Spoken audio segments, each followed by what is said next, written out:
Olá, seja bem-vindo ao ADM Live, o nosso encontro de 10 horas da manhã, aqui nas redes sociais do CRA-RJ. E hoje nós vamos conversar com o administrador Manuel Lemos, que é especialista em transportes, nessa semana que a gente está dedicando as nossas entrevistas, está dedicando as nossas lives ao tema logística. E o Manuel vai falar com a gente exatamente sobre logística de transporte pós-Covid-19. Tudo bem, Manuel? Um prazer tê-lo aqui. Bom dia, tudo bem, Érica? Bom dia aos nossos ouvintes, bom dia à equipe técnica do CRA, da TV CRA.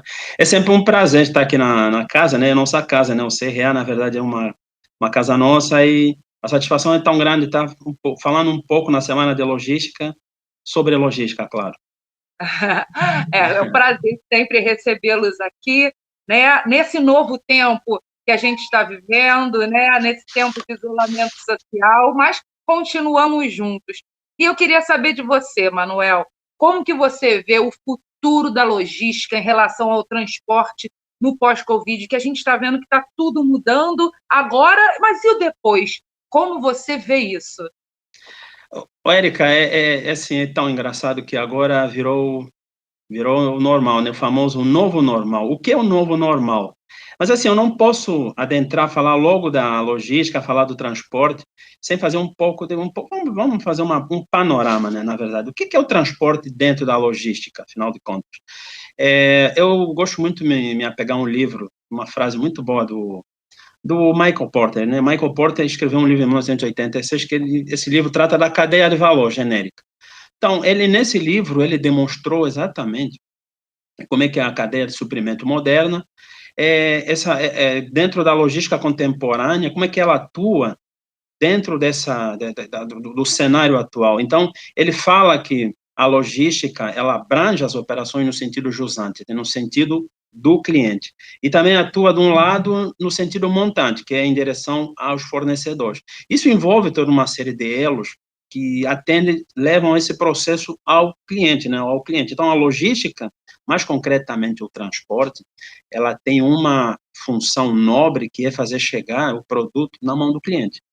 E fala-se muito das atividades essenciais, com todo carinho aos nossos médicos, ao corpo médico, aos bombeiros, são várias áreas, supermercados, mas é um detalhe que ninguém se atentou, né? Como é que os medicamentos chegaram nos hospitais?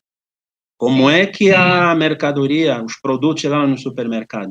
Os Foram novos respiradores. os novos respiradores, exatamente. Então, olha a missão nobre da logística, olha a missão nobre do transporte. Transporte, praticamente, hoje, ela consome quase 60% de todos os custos que se tem dentro da logística. Então, é uma função essencial. A gente não tem como, quando fala em transporte, logística de transporte, nós estamos dizendo que é transportar mercadoria, garantindo essa integridade, fazer com que a carga chegue no prazo combinado, no local certo, e as empresas procuram fazer isso no menor custo possível. Então, a gente se encanta muito pelo transporte, porque é uma área da logística que estuda praticamente tudo. Isso envolve escolha da modalidade, isso envolve o menor tipo, o melhor transporte, ou seja, o melhor modal para eu fazer chegar o produto, o que transporta o maior número de mercadorias, e as empresas sempre procuram gastar menos, mas atendendo esses requisitos que eu acabei de falar. Menor custo, disponibilidade, na hora certa, no endereço certo. Então, eu gosto muito de falar assim para os meus amigos, alunos, e assim, a logística, principalmente o transporte, tem uma missão nobre dentro da nossa sociedade. Tá? Com Então, certeza. aí respondendo à sua pergunta, como é que vai ser, como é que será depois Covid-19, né? Depois dessa pandemia que colocou o planeta de joelhos, né? Como é que a logística vai agir? A logística não vai fugir, principalmente o transporte, não vai fugir das outras áreas. Quais são as outras áreas? O que as outras áreas fizeram? Simplesmente anteciparam aquilo que estava previsto, as tendências que estavam previstas, né? Então, a logística tinha uma série de coisas que a gente falava que era praticamente era tendência. O pós-Covid antecipou. Então, se eu chegar aqui e falar que vai acontecer X, vai acontecer Y, eu não tenho essa certeza. O novo normal é uma incerteza, mas a certeza que nós temos é que o transporte, a logística assim como um todo, ela antecipou, por exemplo, nós teremos várias entregas com drones, utilizando drones, isso é praticamente, era uma tendência que estava em estudo, algumas empresas já vinham ensaiando essas entregas, praticamente vai ser antecipada, é o que a gente prevê. Nós também teremos já tem vários veículos que estão sendo movidos a combustíveis de fontes renováveis, né? Então temos carros elétricos andando aqui dentro da cidade, e isso tem um detalhe que a gente chama atenção. O que ganhou? A gente fala sempre de todos os episódios mais negativos que sejam, a gente aprende uma lição. Hoje fala-se muito de sustentabilidade, né? Alguns não levavam muito a sério. Nós tivemos, passando aí na praia de Botafogo, como é que as águas estão limpas? Por quê? Porque todo mundo ficou em casa, poluiu-se menos, e a logística, ela acompanha essas tendências. Então, quando eu falo de sustentabilidade, eu estou falando de usar veículos que poluem menos. Dentro da cadeia logística como um todo, o processo todo ele deve ser verdeado, vamos dizer assim, processo verde, né? Tornar tudo sustentável. Desde os veículos, os próprios armazéns, que são feitos com materiais que sejam não poluentes. Então, o Covid nos promete, pós-Covid, esse cenário pós-Covid, ele promete muitas mudanças. Certeza a gente não tem. A gente tem, por exemplo, as entregas compartilhadas, várias empresas já vinham trabalhando nisso, no sentido de fazer entregas compartilhadas, entregas antecipadas. Aqui é sempre bom a gente falar do papel dos operadores logísticos. Eu falei das empresas, mas é sempre bom falar dos operadores logísticos. Os operadores logísticos são pessoas jurídicas que têm capacidade para executar, no mínimo, essas 3 funções essenciais da logística: o transporte, o processamento de pedido e gerenciar o estoque dela. Esses operadores logísticos são fundamentais, estão sendo e serão ainda no futuro. Então, o pós-Covid é um cenário que, simplesmente, como eu já disse, ele vai antecipar aquelas principais tendências que vinham falando, a própria internet das coisas. Já temos em algumas áreas os famosos armazéns fantasmas, né?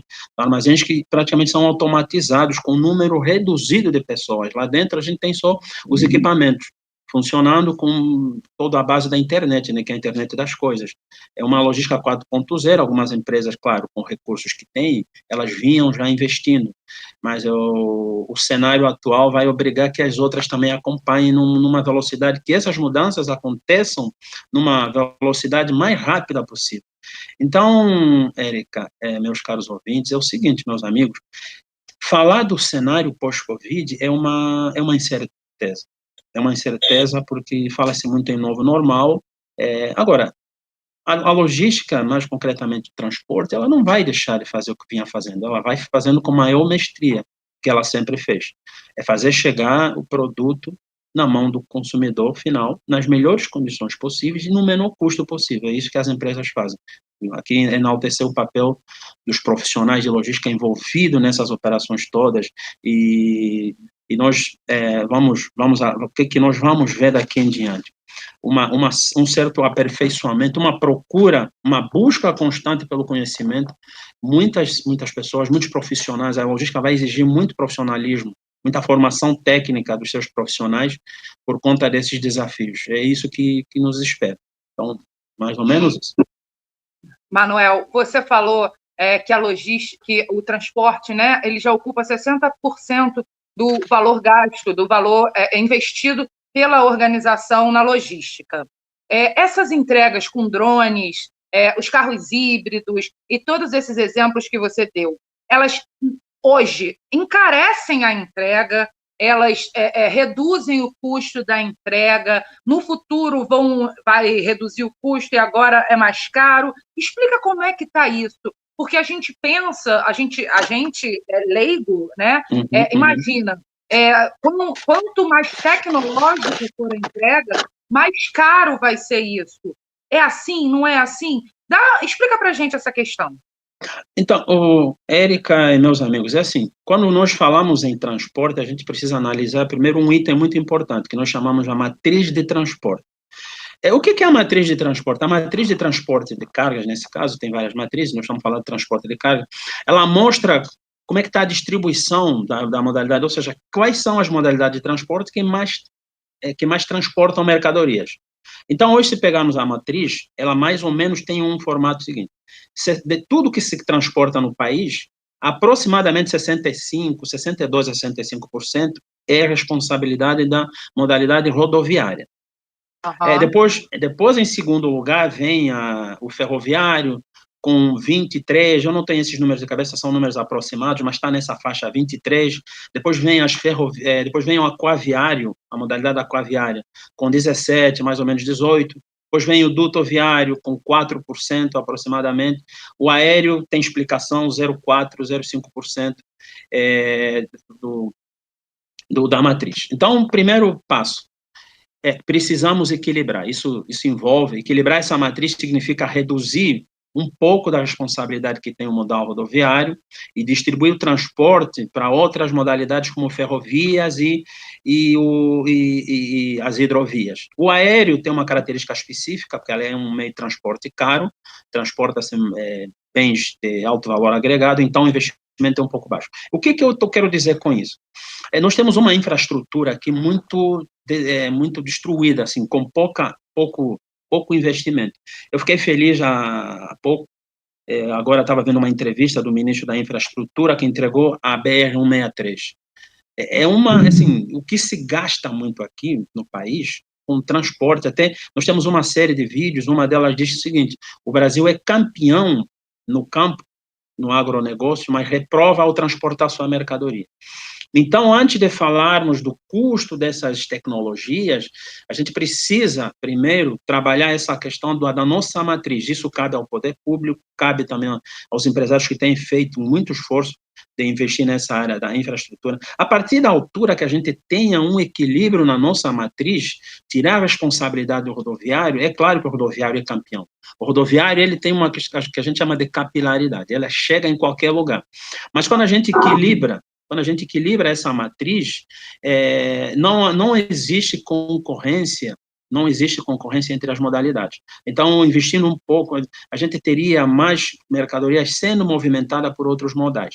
Aí, voltando para a tua pergunta, como é que ficariam essas entregas, que a gente chama de last mile, né? A última milha, a entrega da última milha, fazer chegar, você vai receber o seu produto na sua casa, o drone vai te entregar. Como é que o drone vai te entregar? Para a gente baratear isso, essa mercadoria que está sendo tirada de um centro de distribuição, ela chegou ou de trem, ou de caminhão, ou de navio, ou de outra modalidade.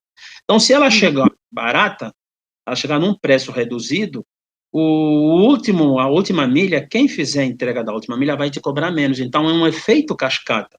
A tecnologia vai se tornar um pouco acessível, os investimentos vão valer a pena a partir da altura que eu barateio todo o processo, o sistema. Então, hoje os drones, a gente paga caro quando a tecnologia é novidade. Mas imagine, olha o meu raciocínio, eu não estou vendo só na ponta, eu estou vendo lá atrás. A gente, quando analisa a logística, a gente analisa como um processo, como um todo. Então, por isso que no início eu comecei a falar da cadeia de suprimentos. Nós tratamos, quando você recebe um produto em casa, a logística está presente desde a formação dela, do insumo, da matéria-prima. Lá, por exemplo, um vestuário, uma peça de roupa. A logística começa lá desde a colheita do algodão, na fazenda do algodoeiro. O transporte, então nós analisamos, eu falo nós, a logística de transporte, ela está presente desde o transporte da matéria-prima, que a gente chama logística inbound, né? Quando a gente pega a mercadoria e leva esse insumo para a fábrica. Depois tem a logística de produção. Toda a transformação da matéria-prima em produto acabado, existe uma logística lá dentro, movimentar o produto lá dentro. Depois que essa mercadoria está pronta, a gente tem outro tipo de logística, que é a logística outbound, que é a logística de distribuição. Então, os drones e outras tecnologias, veículos híbridos, entregas compartilhadas, antecipadas, tudo isso fica barato quando a gente barateia o processo todo. Então, nós não temos como analisar só um item. Então, assim, fechando a sua pergunta, Érica, Ficará tudo barato, sim, a partir da altura que a gente mexer na nossa matriz de transporte, porque os custos estão encadeados dentro da supply chain, da cadeia de suprimento. Manuel, você comentou também sobre a questão das entregas antecipadas e das entregas compartilhadas, que elas têm sido muito utilizadas agora durante o isolamento social, durante a pandemia, mas vão continuar sendo tendências no pós-Covid, no novo normal, como você falou? Eu acredito que sim.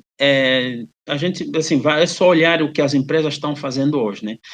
Quando a gente utiliza uma tecnologia e essa tecnologia deu certo, a gente pergunta, por que tirar, né? Então, são coisas como eu falei lá no início da nossa conversa, eram tendências que foram antecipadas. Então, é provável que algumas, por exemplo, as entregas antecipadas ou entregas compartilhadas, claro, as empresas têm uns indicadores de custos. Elas vão olhar se vale a pena continuar. Mas eu acredito, na minha humilde opinião, que sim, isso continue, porque é algo que está dando certo, é algo que foi adaptado em função de um determinado cenário, mas que a gente acaba adaptando algumas medidas. Hoje, é bonito olhar as pessoas na rua, todo mundo de máscaras, né? Por que a gente não fez isso antes? Alguns países, algumas cidades já faziam isso. Então, vai ficar. É um pouco desconfortável andar de máscara? Parece, mas a gente estamos nos protegendo em função de uma determinada situação. Então, as empresas vão se adaptando, sim. Os operadores logísticos, por exemplo, se essas medidas forem, como eu acredito que sim, caíram dentro da que a gente chama de procedimento operacional padrão da empresa, elas vão ser, sim, internalizadas dentro do processo da empresa e devem continuar assim naturalmente. Aí tem o desafio da mão de obra. É claro que vai precisar muita mão de obra especializada. É aí que entram os cursos de administração, os cursos de logística, os cursos de engenharia de produção e vários outros cursos que vão contribuir na formação desse profissional de logística. Os cursos de tecnólogos em logística são muito importantes. Esses profissionais serão muito demandados no mercado por conta dessas mudanças. É hora de a gente nos aperfeiçoarmos cada vez mais. Essa é a minha opinião sobre essa situação, Érica. Emanuel, quais são as características, você falou sobre o que se espera do profissional de logística do futuro, mas quais são as características principais para um profissional de logística para ele continuar no mercado, para ele se dar melhor no mercado nesse período agora e depois, porque a gente está vendo as mudanças muito rápidas, né? Ontem eu conversei com um colega seu da área de logística, ele falou da questão da resiliência e das respostas rápidas. Quais são essas características? Então, Érica, assim, eu diria o seguinte, primeiro vamos para as empresas. Quais são as características que as empresas hoje demandam? Nós temos, por exemplo, hoje fala-se muito em governança, né? Fala-se em governança, fala-se em simplicidade, em resiliência, como você falou, flexibilidade. Então, quando a empresa coloca essas características, ela praticamente está desenhando o profissional que ela quer. Qual é o profissional que ela está esperando? Ela está esperando um profissional, diria, primeiro, flexível, raciocínio rápido, né? De preferência poliglota, que domine pelo menos mais um idioma, e assim, é aquele profissional que tenha condições de se adaptar em qualquer situação. Porque, assim, a faculdade está aí, as universidades estão aí, elas formam profissionais que de acordo com o que o mercado está pedindo. Mas quais são as principais características? São pessoas que saibam, que tenham um domínio da tecnologia, como eu falei, que tenham raciocínio lógico, capacidade de responder, de dar resposta rápida a determinadas situações, né?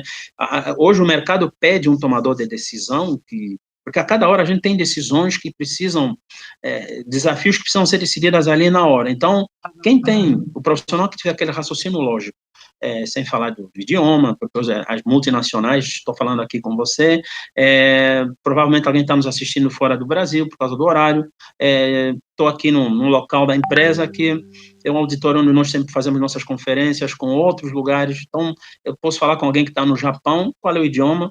Pode ser inglês, pode ser o francês ou o espanhol. Então, esse profissional hoje, ele, além de todas essas características, flexibilidade, resiliência, raciocínio lógico, domínio da tecnologia que já entrou, isso é tranquilo para a nova geração. Então, ele precisa, eu insisto muito, que ele precisa o idioma, um segundo idioma. O inglês começa a ser agora um idioma obrigatório, e se puder mais um, principalmente na área de logística, comércio exterior, a gente trabalha muito com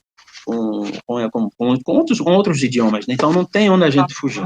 Seriam mais ou menos essas características, claro, deixei talvez outras, ética, nem vou falar de ética, porque isso já está dentro do pacote, né, profissional ético, o conta da compliance, né, hoje fala-se muito do compliance, e a gente precisa de valores, como pessoas com valores que sejam éticos, e está se precisando muito nessa sociedade. Bom, para a gente fechar, Manuel, que o nosso tempo já está se esgotando. Poxa, já? Eu queria que, já é rápido, quando o papo é bom, ó, é assim, ó, um pulo. Eu queria que você mandasse um recado, desse uma dica para os estudantes, para os profissionais que estão começando agora, enfim, para quem está assistindo a gente, sobre como lidar com tudo que está acontecendo e como vai ficar daqui para frente. Qual é o seu recado, a sua dica para essas pessoas? Érica, pergunta difícil, hein? Então, é o seguinte, para as pessoas que estão nos assistindo hoje, essa hora, eu diria, mandaria um recado bem simples, né? Primeiro, são vários, mas o primeiro que eu aprendi com a minha mãe, sempre ela disse que seja ético. O que é a ética, afinal de contas? Ela me dizia, e eu tive uma professora na época que me dizia o seguinte: ética é a arte de viver bem sem fazer mal às outras pessoas.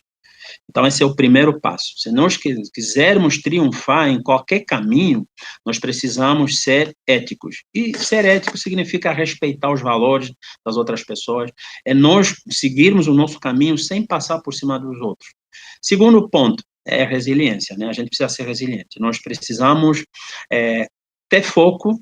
Hoje o Brasil é um país que tem várias universidades, e eu tenho pessoas que dizem o seguinte: eu não conheço alguém que teve problemas por causa da formação que teve, profissional. Estudou muito e teve algum problema. Então, vamos estudar. Estudar significa ser, apesar de várias dificuldades, a gente cai e levanta, precisa ter boas companhias, ter bons amigos, ser resistente. Nós vamos receber vários nãos. Várias vezes teremos a porta vai nos fechar. Há um provérbio francês que diz: a oportunidade é uma porta que se abre por dentro, né? Então a gente precisa bater a porta para ela abrir. A porta não vai abrir por nossa conta, nós é que temos que bater ela. Então, uma boa formação, uma boa companhia, ser insistente, procurar as melhores instituições. Eu acredito que quando a gente trilha um bom caminho, andar em trilha e não em trilho, o trilho nos bitola, faz com que a gente caminhe sobre ordens. A trilha, nós, quando no primeiro obstáculo que encontrarmos, vamos desviar. E às vezes a vida nos coloca vários obstáculos. A pandemia, a Covid-19 é uma delas, veio para testar. Gosto muito de dar aula de finanças pessoais também, falar da necessidade de a gente utilizar de forma eficiente os nossos recursos financeiros. Esse momento veio para mostrar que quem fez uma boa economia está conseguindo ultrapassar isso com poucas dificuldades. Então, Érica, corpo técnico do CRA, meus caros amigos que estão nos assistindo agora, eu desejo a todos uma rápida recuperação. Como o pessoal falou, né, o novo normal vem aí e nós passaremos por cima dessa, vamos vencer mais uma, e estudem, estudem, estudem, que o futuro virá. O pessoal diz o seguinte: para pessoas inteligentes, o sucesso é uma questão de tempo. Verdade. Obrigado. Muito obrigado, Manuel. Obrigada pela sua presença aqui.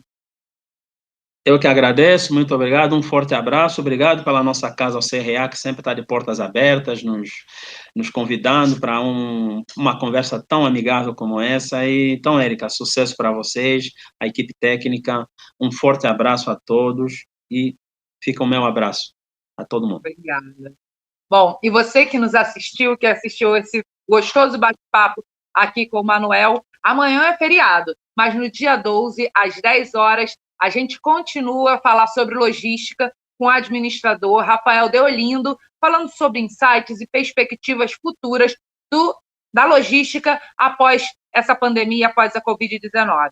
Te espero lá na sexta-feira. Fique bem, se possível, fique em casa. Tchau, tchau.